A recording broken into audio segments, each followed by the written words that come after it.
Hey there, everybody. How are you today? This is Jean from Home Garden Joy. I hope you are having a fantastic day today. I wanted to talk to everybody today on this episode of Ask the Gardener about something that has been on my mind for a while, and a few people have asked me about it, so I figured I would talk to you a little today about the topic of invasive and aggressive species of plants. Now, what is an invasive or aggressive species of plants? Well, let's separate out the two words first. First of all, an invasive species is usually something that's brought to my country, the United States, from another country and sold in nurseries and garden centers most often, although sometimes invasive species can come in by accident. Most of the time, however, these plants are imported because they have some sort of attribute that people want. Here in the South, we deal with a type of grass called Johnson grass.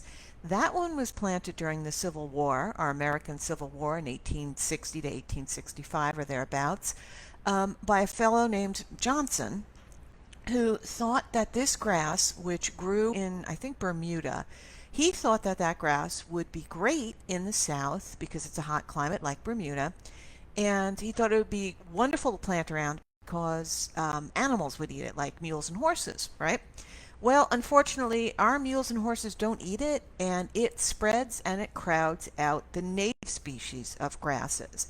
And that's what happens and why invasive and aggressive species are so. Let's take a look at another plant which you might be familiar with here in the South, kudzu. Kudzu is a vine. It was imported from Japan. I don't remember why someone thought it was a good idea to import it. It's fast growing and it covers things quickly, which might be a nice attribute, except it will grow over the tops of trees and it will smother them. And you will see kudzu vines growing along our highways here in the United States, and they are often sprayed with herbicides to kill them because they will completely crowd out the local plant species. Purple loosestrife, another plant that has escaped from cultivated gardens into the wild. It clogs up waterways because it likes damp areas. Beautiful plant, it's really lovely, and I do know some people who've grown it successfully in the garden, but it has become a problem. Many plants can become a problem if they escape a cultivated area. Now, why does this happen? Why isn't gardens and why aren't gardens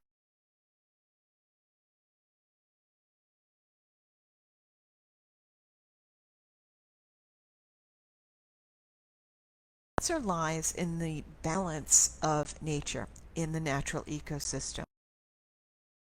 Habitat, for example, bamboo is growing wild in places in Asia, but it is eaten by the panda. It's their sole food, from what I understand. But you bring bamboo into the United States, and it sets down runners and rhizomes, and suddenly you've got this forest of a plant that's almost impossible to cut down. Really hard to cut. So what happened is you took that plant out of its natural habitat, out of its natural ecosystem, where predators kept it in check, and you put it in a place with zero competition. Zero competition, zero predation, and it goes, ta-da, I'm going to go crazy and grow. That's the way nature is. That's why some insects, when they come to the United States, again, I'm reflecting on this from an American perspective. My apologies if you're watching this from outside the United States, but I'm sure you have your share of invasive species too in your countries. But here in the USA, we deal with Japanese beetles. They're from Japan. Hey, Japanese beetles from Japan, surprise, surprise. They came in, they are a pest here in our gardens, and we have to deal with that now. In New York, we dealt with gypsy moth caterpillars.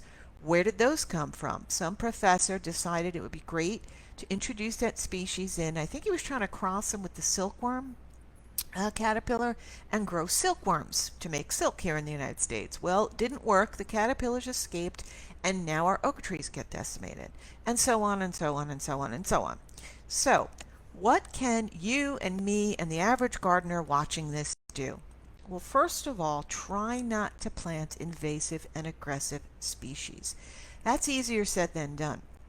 What may be aggressive or invasive in your part of the country may be just fine in mine.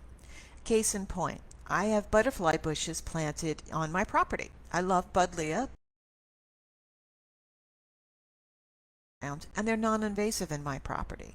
They grow just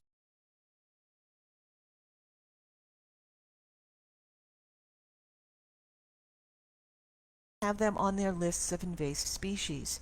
You really need to tap into your local network. Your local cooperative extension will have a list of such plants, and you can look them up online. Pachysandra, another plant. Again, in New York, we grew it just fine. I don't know about other places in the USA, but I do see that one along with vinca vine or periwinkle, which is another really popular plant, ground cover. I have recommended them to people. I've never had a problem with either plant becoming invasive, but you'll see it turn up on the invasive plant lists. So what can you as the average gardener do? Contact your local cooperative extension and look online to see what may be an invasive or aggressive species in your part of the country. One sure way that I know of, at least, in order to prevent the spread of invasive and aggressive species by having them burst out of your garden is to plant native species. A native species is a plant that grows naturally in your particular ecosystem. There are lists of native plants available in every state of the United States, and now nurseries and garden centers are adding sections of native plants and tagging them as such to encourage people to plant them. There are many benefits of planting native species. First of all, of course, is that they belong in the natural ecosystem and have their own natural checks and balances so that you really don't find the aggressive spread of them as you do with some of these imported plants. Another great reason to plant native species is that it will support the birds and the insects and the whole environment and ecosystem in which you're growing them. So if you plant, say, echinacea, which is native to the prairies of the United States, it's beloved by both butterflies, insects, and birds. Right now my echinacea out in the garden is going to seed, and the birds are loving it. So it really does support the natural insects, birds, you name it, in your ecosystem. And it won't spread, or if it does spread, there are natural checks and balances to keep it from going crazy like a kudzu vine. So in short, an aggressive or invasive species is a plant that doesn't grow naturally in your environment and has no natural checks or balances or predation on it. It's dangerous to plant because it can crowd out the local species which are needed by the local insects, birds, and mammals. And it can easily kind of destroy a habitat or get so out of control that nothing that is a native can grow in that same spot. To avoid planting aggressive or invasive species, find a list for your local area of what may be considered aggressive or invasive. Avoid planting it and go for those native plants. I hope this helped. It's a huge topic and there's so much to learn about it. Check out the National Park Service website. They have great advice on aggressives, and they're very concerned about that because these plants are getting into the forests here, which can really harm the local habitat. So I am Jean Grunnert. Thank you so much for watching our Home Garden Joy Facebook Live. I am with you every Thursday at 11 a.m. Eastern on our Facebook channel. You don't have to be live to drop me a question. You can drop me a question on the Facebook page, through email, or through the chat feature if you do happen to be live. Thanks again for watching. I'll see you next week. Happy gardening. Bye-bye.